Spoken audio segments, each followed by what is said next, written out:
Okay, let's sum up the topic of fame. Oh,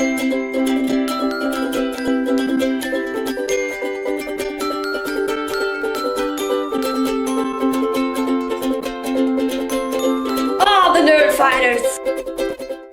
What I love about Pat's comment, everybody poops, is that there are constants and variables when it comes to what humans experience. It reminds us that we're all facing the same challenges. Our minds, this thing up here, the childish mind. Now, Emily mentioned John Green's quote about imagining people complexly. It tends to associate a label and a role with a person's identity. It tends to see people as who you think somebody is instead of who they actually are. So this mind movie attachment that we have gets to be where fame originates from. But Dave mentioned that fame is a two-way street. Fans build the identity of the person that's famous, and then the famous person with all of those fans tries to counteract that to get people to interact genuinely. But unfortunately, the majority of people that want to interact with the creator are probably treating them not as a regular human being or friend or stranger, treating them as some sort of crazed fantasy mentality in their head. Now, Maya brought up the difference between internet fame and then original, like, traditional media fame. I think both of those are formed in different degrees. Through the internet, because you can actually get to know more of a person, it can feel more human, versus traditional media where your only source of knowledge of an actual person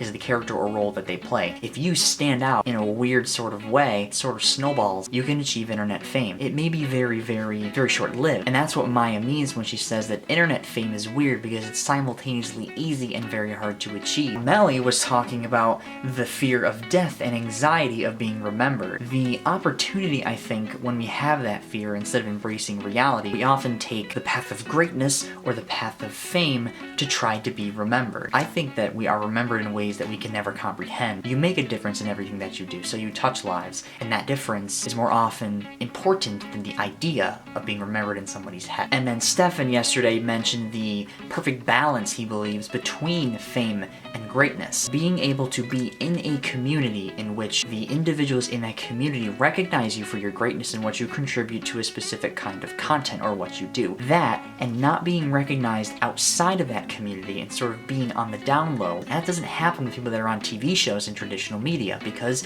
TV is gigantic. Me working in FCCLA and the youth leadership things that I do does not get noticed outside of FCCLA. And I feel like a completely different person sometimes when I'm in that organization, because as soon as I step out of it, that reality and that mentality, people knowing me, completely disappears. Fame is what you get, greatness is what you do. The childish mind tends to see fame as the path to greatness. This is the addiction, I think, to virality, of us always wanting to be remembered. If you can imagine the childish mind wanting to attach to a result immediately, or a mentality or reputation, versus our mind wanting to make a difference, contribute, be generous, and sort of plant a seed that reaps a harvest by inputting greatness. We cling to this mind movie away from reality because it's comfortable and it feels better than change and uncertainty. And an idea of somebody in your head that's comfortable is much, much easier to handle than an idea of them being complex and not being who you think they are, and you not knowing about them. Thinks that we already should be something. We already should be the idea of who we think we are. Deserve it already. I should already be famous. I should already be special. I shouldn't have to work hard. It's an attachment to a mismatch to reality. It creates resistance to change and being able to embrace. We want immediate results, and we want to be famous. And if we perceive somebody in our life as famous, we want that exact immediate result. That's why we want to become famous through association. Fans discover the address of really famous people they have to move because they want to become famous by association, or by fulfilling the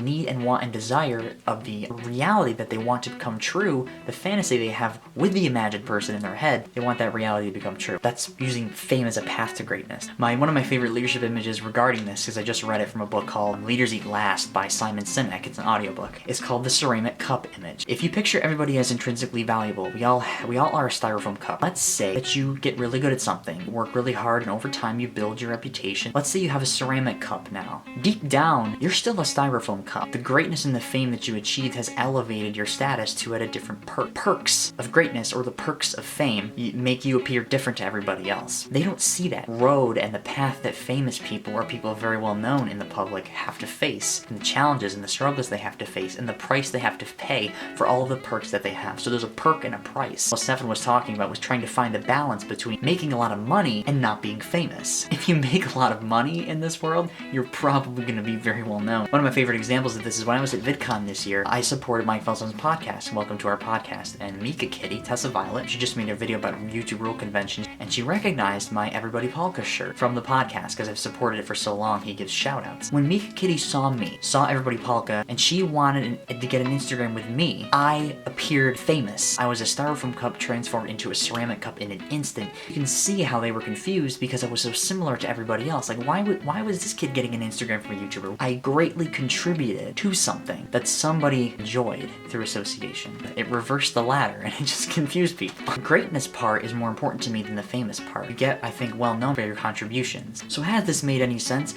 I really don't know if it's made sense. But I hope I've taught you a little bit more, again, from my perspective. If you've learned anything fantastic about the Mind movie, it's really about turning from the Mind movie to the reality, instead of seeing fame as a path to greatness through the ego way, through association, through seeing people differently than what they are, building a fake identity, building a fake self. You have to see greatness as the path to the fame that's really important, but it's not really fame. It's more of an aura around the successes that you've accomplished because they're genuine. When I think about Neil deGrasse Tyson and everything he's done, no BS meter going off when I talk about Neil deGrasse Tyson. He knows what he's talking about. None of that going off when I talk about the Vlogbrothers and how they've created VidCon. If there's no fake self to defend inside of you, this idea of who you are that you have to maintain a reputation, you can take action and contribute and fail forward and learn instead of worrying about what everybody else thinks of who you are. You can accept who you are. People's inability to see you for who you are and only see this identity that they perceive you are then becomes a failure of their awareness and not who they are. It's just people just don't know enough, or people just can't see clearly enough. It has nothing to do with you. It has everything to do